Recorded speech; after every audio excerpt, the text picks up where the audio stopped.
Hello बच्चों, चलिए प्रश्न को समझ लेते हैं। प्रश्न है, कार्बनिक खेती से संबंधित नीचे दिए गए कथनों को पढ़ें और सही विकल्प चुनें। पहला कथन है, इसमें आनुवंशिकतः रूपांतरित फसलों जैसे बीटी कपास का उपयोग किया जाता है। दूसरा कथन है, इसमें केवल प्राकृतिक रूप से उत्पन्न पदार्थों जैसे कंपोस्ट और जैविक खाद का ही उपयोग करते हैं। तीसरा विकल्प है, इसमें कीटनाशक और यूरिया का उपयोग नहीं किया जाता है। आखिरी कथन है, इसमें विटामिन और खनिजों से भरपूर सब्जियों का उत्पादन होता है। विकल्प दिया है, पहला विकल्प है पहला व दूसरा, दूसरा विकल्प है तीसरा व चौथा, तीसरा विकल्प है दूसरा व तीसरा और आखिरी विकल्प है दूसरा, तीसरा व चौथा। चलिए इस प्रश्न की मुख्य अवधारणा को समझ लेते हैं।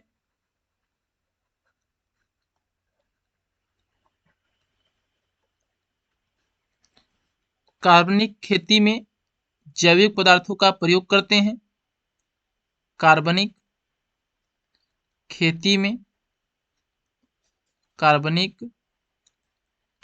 में जैविक पदार्थों का उपयोग करते हैं और जब जैविक पदार्थों का उपयोग करते हैं तो मृदा की जो उपजाऊ क्षमता होती है बढ़ जाती है।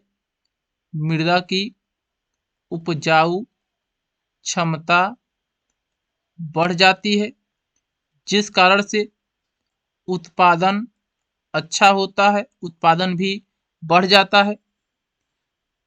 कार्बनिक खेती में, यहाँ पर मैं लिख दे रहा हूँ, कार्बनिक खेती में रासायनिक खाद का प्रयोग नहीं करते हैं।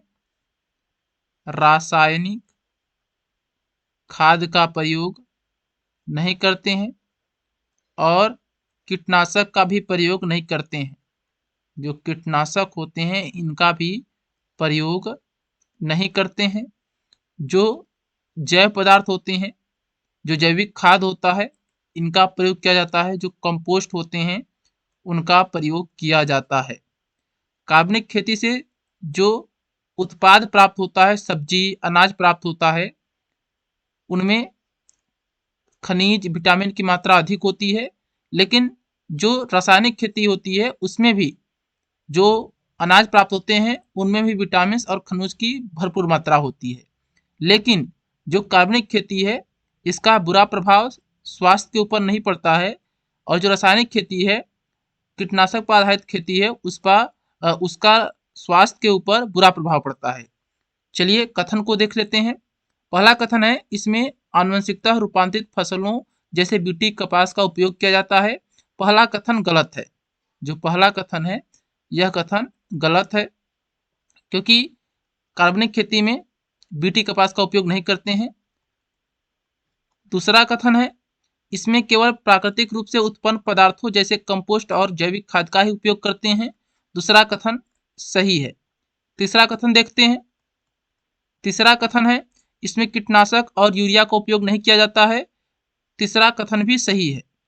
चौथा कथन देखते हैं। चौथा कथन है, इसमें विटामिन और खनिजों से भरपूर सब्जियों का उत्पादन होता है। यह जो कथन है गलत है, क्योंकि जो कार्बनिक खेती होती है इससे जो सब्जी का उत्पादन होता है उसमें विटामिन और खनिज भरपूर मात्रा में मिलते हैं सब्जियों में। लेकिन जो रासायनिक खेती है, जो आनुवंशिक रूपांतरित फसल आधारित कृषि है, उसमें भी जो सब्जियां प्राप्त होती हैं, जो अनाज प्राप्त होते हैं, उनमें विटामिन और खनिज भरपूर मात्रा में होते हैं। तो ये जो चौथा कथन है ये भी गलत है। इस प्रश्न का सही उत्तर है दूसरा व तीसरा। चलिए विकल्प को देख लेते हैं। इस प्रश्न का जो आखिरी कथन है ये भी सही होगा। आखिरी कथन भी क्या है, सही है इस प्रश्न का, क्योंकि जो कार्बनिक खेती होती है उससे जो सब्जियां प्राप्त होती हैं उसमें विटामिन और खनिज की भरपूर मात्रा होती है। पहला विकल्प है पहला व दूसरा, यह विकल्प गलत है क्योंकि पहला कथन गलत है। दूसरा, तीसरा, चौथा कथन सही है। दूसरा विकल्प है तीसरा व चौथा, यह विकल्प गलत है। सी विकल्प है दूसरा व तीसरा, यह भी विकल्प गलत है। आखिरी विकल्प है दूसरा, तीसरा, चौथा, यह विकल्प सही है। पहला छोड़कर बाकी अन्य जो कथन है वो सही है। इस प्रश्न का सही उत्तर है आखिरी विकल्प। हम आशा करते हैं यह प्रश्न आपको समझ में आया होगा। धन्यवाद।